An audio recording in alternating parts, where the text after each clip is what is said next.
औज़ु बिल्लाहि मिनश्शैतानिर्रजीम बिस्मिल्लाहिर्रहमानिर्रहीम। हम बयान कर रहे थे गुनाहगार औरतों की अक़साम। आज हम बयान करेंगे गुनाहगार औरतों की चौथी किस्म। गुनाहगार औरतों की चौथी किस्म है अपना गोश्त खाने वाली औरतें। एक और इलाके में मैंने कुछ औरतों को देखा जो हाथ में तेज़ छुरियाँ लिए हुए अपने जिस्म का गोश्त काट-काट कर खा रही थीं और इनके पाँवों तले आग जल रही थी और उसके शोले उठ रहे थे। मैंने किरदार से कहा, ये औरतें कौन हैं और दुनिया में इनके करतूत क्या थे? तो किरदार ने कहा, ये गैरों के लिए बनाव सिंगार करके बाहर आने वाली औरतें हैं। इनके इस अमल पर इनके शौहर कतई राज़ी न थे, यानी इनके शौहर राज़ी नहीं होते थे और ये बनाव सिंगार करके, बन-संवर कर, मेकअप वगैरह करके बाहर चली जाती थीं।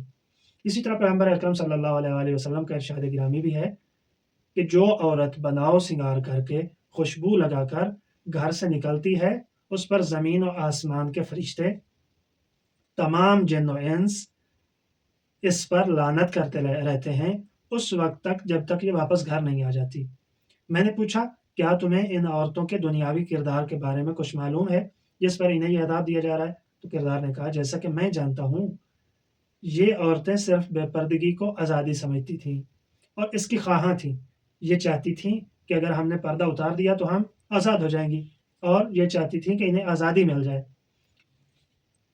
इस बातिल ख़्याल के बलबूते पर ये सच धज कर नौजवानों के सामने जाने के ज़रिए दरअसल अपनी एहसास कमतरी और नफ़सियानी कमज़ोरी को कम करना चाहती थीं।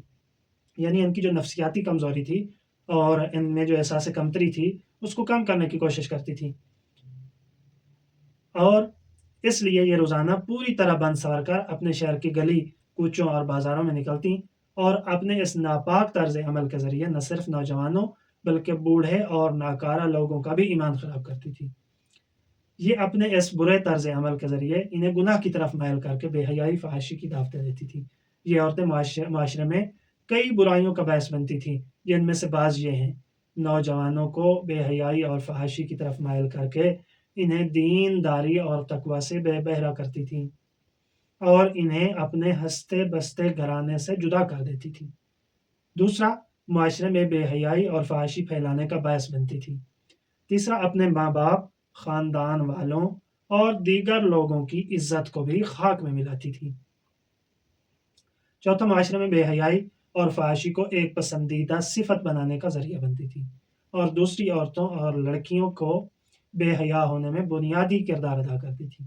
यानी जब दूसरी औरतें इनको देखती थीं और दूसरी बच्चियाँ इनको देखती थीं, तो वो भी इनके साथ जो है, इसी काम पे लग जाती थीं। पाँचवाँ, अपनी बेहयाई और बेइफ़्फ़ती की वजह से इस्लामी मुआशरे के मुख़्तलिफ़ बलाओं और मुसीबतों में गिरफ़्तार होने का बायस बनती थीं, जिनमें बेबरकती, खुश्क-साली, ताउन, ज़लज़ला और तरह-तरह की नई बीमारियाँ शामिल हैं। तो इसी तरह जनाब पैगम्बर इस्लाम सल्लल्लाहु अलैहि वसल्लम की दुख्तर नेक अख्तर, चूँकि अय्याम फ़ातिमिया भी हैं, तो एक फ़रमान बीबी की तरफ से भी हो जाए।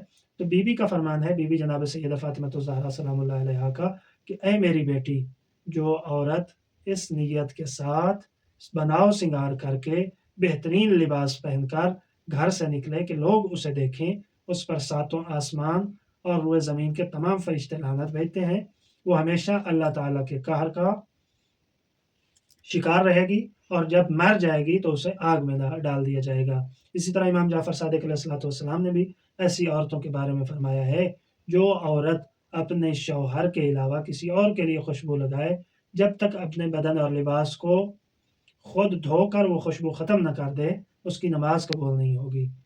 उसका ये धोना ऐसा ही है, जैसे इंसान गुस्ल जनाबत करके पाक हो जाता है। यानी इतना बुरा अमल है कि कोई औरत अपने शौहर के अलावा किसी और के लिए खुशबू लगाती है तो। तो मैंने किरदार से कहा कि ये औरतें कब तक आग में जलती रहेंगी और अपना खुद जो है गोश्त खाती रहेंगी? तो किरदार ने कहा, जब तक इनके लिए मुकर्रर करदा अज़ाब की मुद्दत ख़त्म ना हो जाए या फिर इनके लवाहिकीन की दुआए खैर की वजह से अल्लाह ताला इन्हें अपनी रहमत और बख्शिश में शामिल न फरमा ले। पाक-दामनी है क्या? चेहरे को छुपा कर रखना, अपनी आबरू की हिफ़ाज़त करना, खुद पर काबू रखना। किसी दाना की नज़र में हमारी इज़्ज़त और नामूस की मिसाल एक ख़ज़ाने की मानद है, जिसे पोशीदा रखने में ही आफ़ियत है। ऐ अपनी इज़्ज़त और नामूस की नुमाइश करने वाले, बापर्दा को बेपर्दा करना नाजायज़ है। جائز نہیں ہے۔